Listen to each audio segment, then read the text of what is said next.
Thank you so much for letting my family and I attend your service. It was beautiful, and I feel honored today to be here to talk to you about literacy, which is very important to me.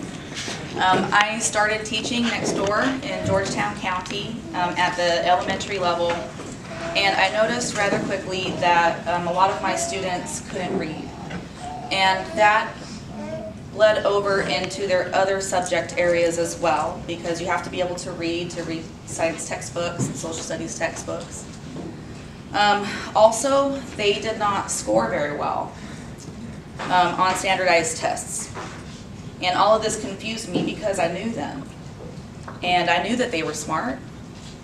They were much smarter than their scores indicated.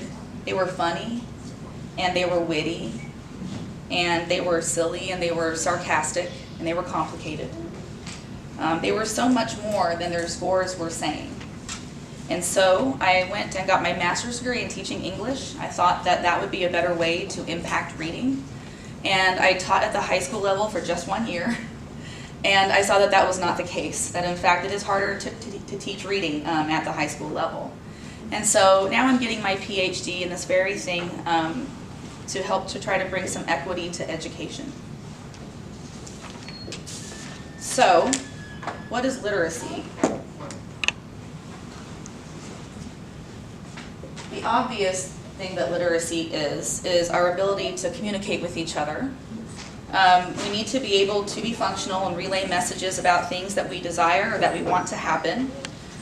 But we also use literacy in lots of other ways, and everybody has it. God gave everybody this innate, potent intelligence. So we also use literacy to express ourselves. We express ourselves through the family stories that we tell, and through the art and the music that we create, and the way that we dress and do our hair. All of this is literacy. Literacy is in everything that we see and that we understand and perceive and that we communicate, whether we mean to or not, with the world. Literacy, in essence, is love.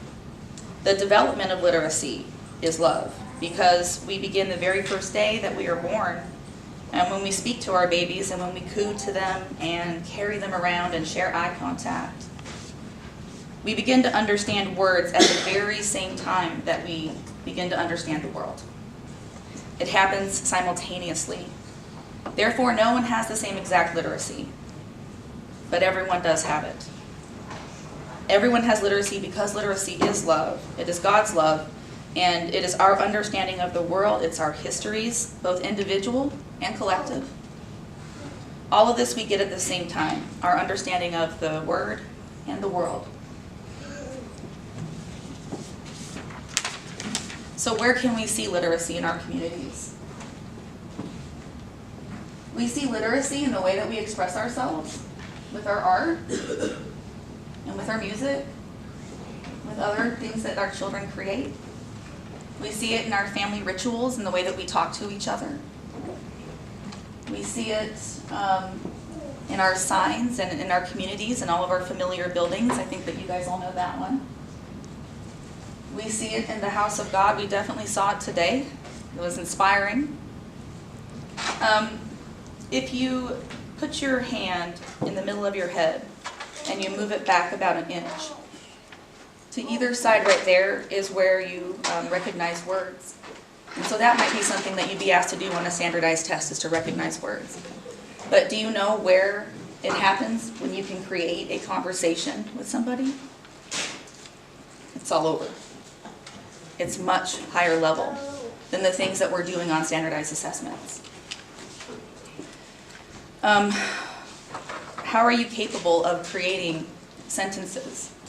Did you know that every sentence that you begin, that we don't know exactly how it will end, unless you wrote it down like I did. That doesn't count. But almost every conversation that you have, you can finish your thoughts and your sentences without thinking about it beforehand, and you can change them right in the middle depending on what other people are doing. And that is advanced, and everybody has that. So, if we are so advanced, and everybody has that inside of them, the first thing we want to do is recognize the literacies that we have. We cook, we read, we play games with our children, and all of these things that we do in our communities are the foundation of literacy.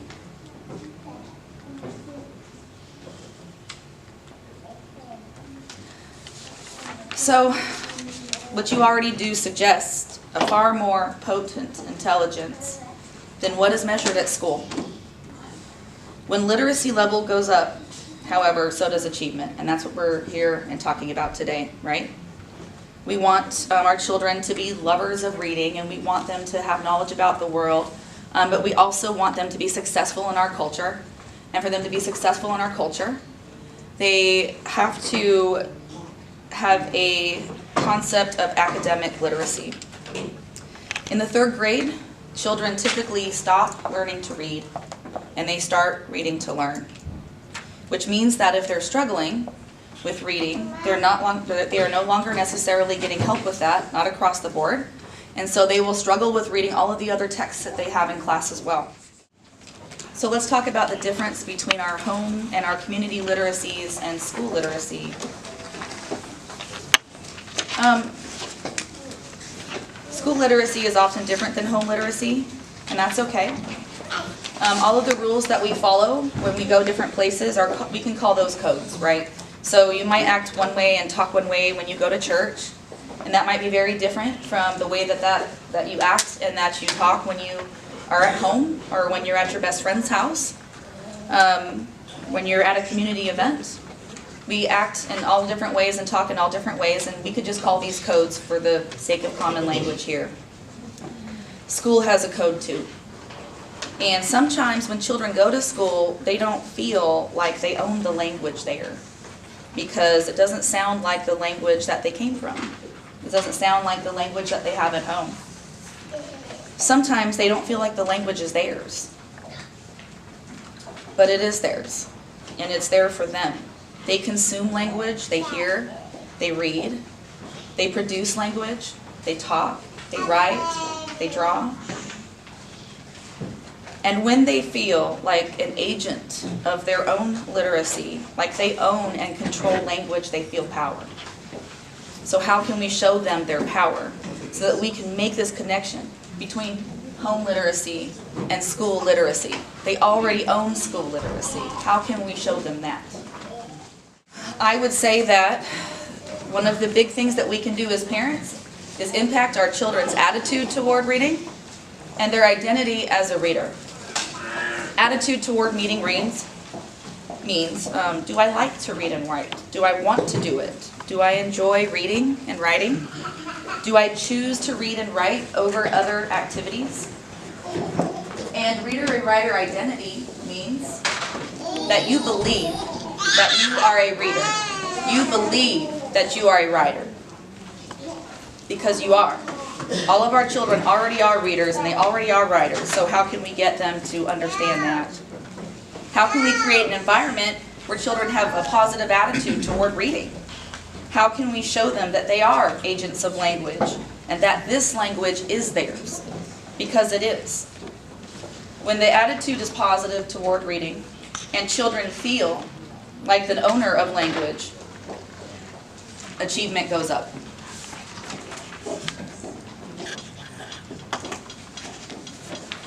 So, I wanted to talk about some strategies for early childhood, which we'll call 0 to 4 years old, and then elementary level, which we'll call K through 5, and then middle school level as well, 6 through 8.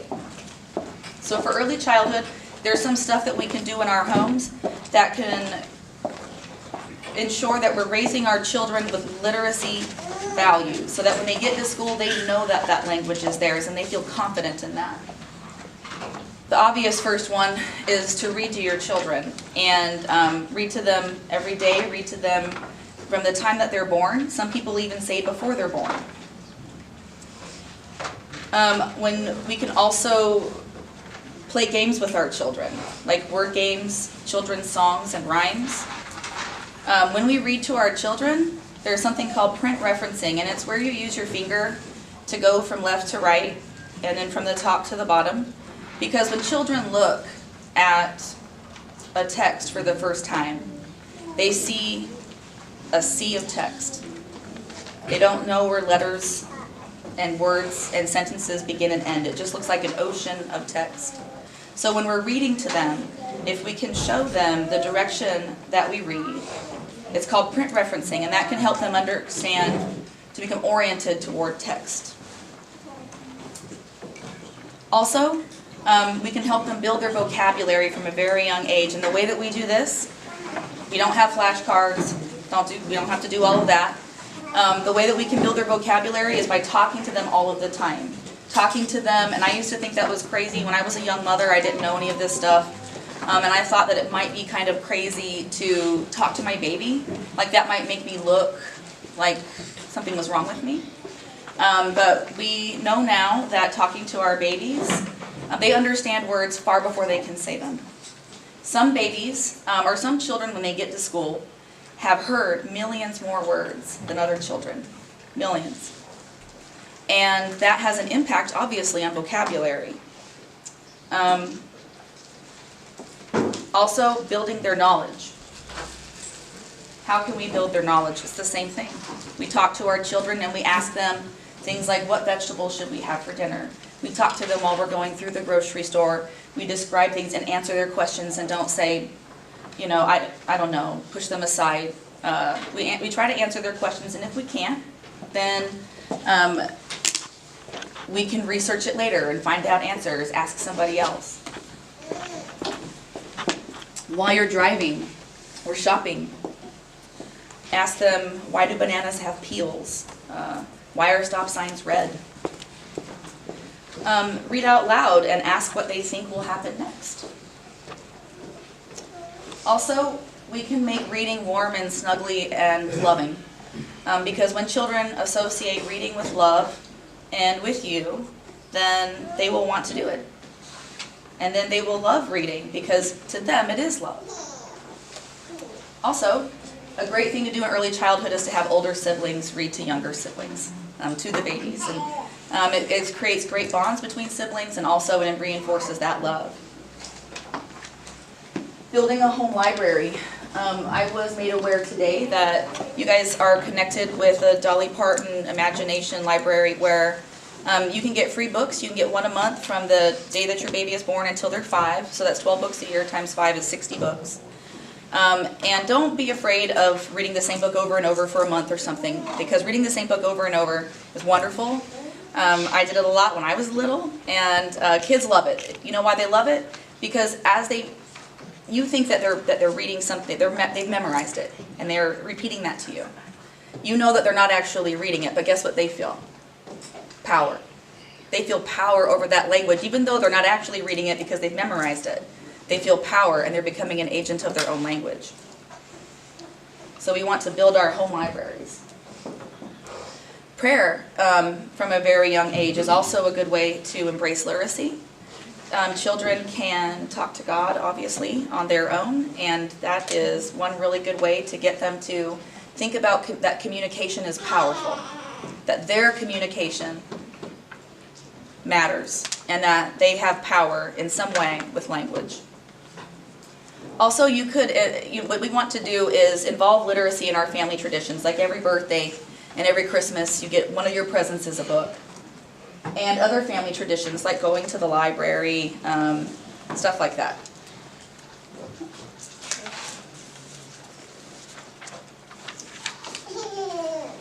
We want to make reading the most attractive choice. We want to put baskets of books and magazines in the bathroom, maybe magnets with letters and numbers on the fridge. We want to see letters and numbers everywhere. Even if they only get one book a month, yes, they love to read the same thing over and over. So those are some strategies for early childhood, and I created some infographics for you for each level. And on your early childhood infographic, there are some resources for free books, and also some of those resources will actually read the books out loud to your children. So that's another good thing to have for them. Elementary school, you don't want to stop any of that stuff. All that stuff stays. And we're going to add a few things. In the kindergarten, you can start letting your kids read to you. Not for a long time, 5 to 10 minutes. Their frustration level is going to be high, And if they feel we're going to refrain from criticizing them or correcting them in their reading and their writing as they become powerful in their own language. That's something that they learn best from their community and things that they acquire at school and things that they learn at school and from their culture. So we want our children to read to us, but we don't have to tell them no, no, no, or we don't have to make them finish all the way to the end of the book. We are giving them some room here to have power over their language. Another great thing to do in elementary school that's become really popular, does anybody here have a pet? What kind of pet do you have? You have a dog and a cat? Dogs and cats make really good listeners, and they love the attention. So reading to dogs and cats can be really fun.